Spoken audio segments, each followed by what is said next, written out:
Hey there guys, welcome back to Arsenal Fan TV. This is the review of Arsenal's 0-0 draw with Sunderland at the Stadium of Light.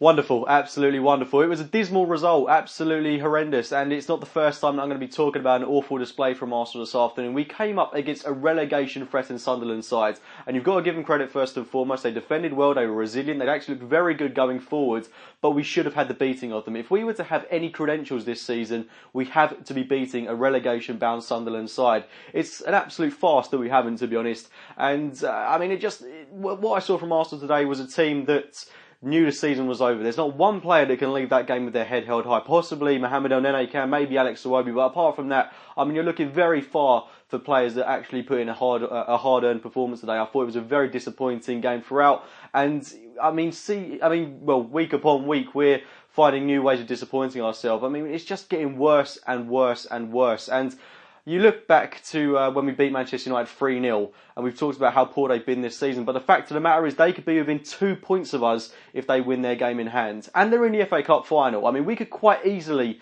slip out of the top four, and if we are to have any chances of attracting some top draw players this summer, then we have to sustain Champions League football. As good as it might be for the long-term future of the club that we do finish outside the top four this season, if we want to attract elite players in the summer, then I honestly think we're going to need Champions League football. That's just my opinion on it, but I can certainly understand the reasoning behind wanting to finish outside the top four places. But even if we get finished fourth and Liverpool win the Europa League, we're not going to be getting Champions League football, which is an absolute horrendous thing to think about. But on the other hand, we never do anything in the Champions League, so what's the worst thing that can come out of this? I do think, honestly, at this point it is time to start looking for a change, and that's not going to happen in the summer. I can wholeheartedly guarantee you that if we do get a top four finish, Arsene Wenger, if he does sustain Arsenal in the top four finish, then we're not going to see any change, because that's the objective of the club, to get in the top four, to get the Champions League money. That is what our club is all about now, and it's just an absolute disgrace that it's come to this. And I do feel that it comes from the board down and is just drummed into the players that we are a very mediocre club at the moment. And if we want to have sustainability in the top four, then Arsene Wenger is the man to take us forward. He's a man that can certainly negotiate his way to a top four finish quite easily. But if we want to progress as a football club, if we want to see the club expand and develop over the next decade or so, then we have to be looking for change. I honestly think if we're going to get rid of Wenger, then I don't really trust the board to appoint anyone. So we've got to be changing the board as well. We've got to be bringing people back like David Dean, proper football people that are interested in the well-being of the club. So we're not going to be seeing the kind of drab performances that we saw at the Stadium of Light today, because it really is a difficult situation that we've got ourselves in at the moment. And we don't know how long players like Alexis Sanchez, Mesut Ozil will be able to keep up with this sort of thing. Regarding today's lineup, we saw Olivier Giroud start in that central striking role, and I couldn't get my head around this one.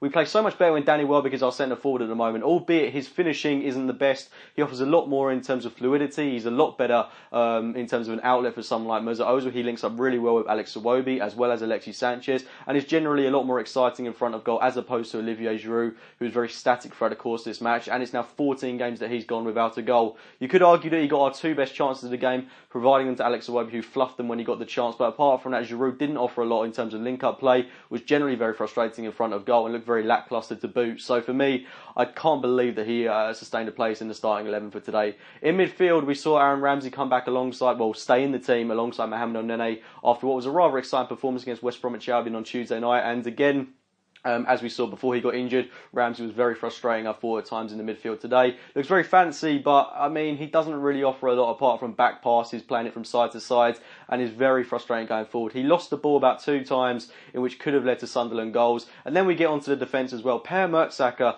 lining up alongside Laurent Koscielny. And yes, we did keep a clean sheet today. That was mainly down to Petr Cech putting in a phenomenal performance. Credit certainly has to go to the Czech Republic man in front of goal. But the number of times that Jermaine Defoe got in behind Per Mertesacker was countless. He really did cause our defence problems at times, and if it wasn't for Laurent Koscielny bailing Mertesacker out, then we would have conceded a few times in this game. There were quite a few clear-cut chances which Defoe should have been putting into the back of the net, and it just raises the issue of we do need a new centre-half, because you look at Gabriel, he can't play against players like Andy Carroll. You look at Per Mertesacker, he can't play against the likes of Jermaine Defoe, plays with a low centre of gravity. Look at what Shane Long did to him on Boxing Day, for God's sake. So you've got to look at the summer transfer window, and we have to be investing in a new centre-half. We need a new centre-half, a new midfielder, and as well as that, it goes without saying that we need a striker, because this season, offensively, we have been an absolute shambles. We were more exciting to watch back in 2012-13. On the whole, though, I'm just really disappointed with how today's gone, with how this season is coming to a close. We look like a team that's got absolutely nothing left to play for,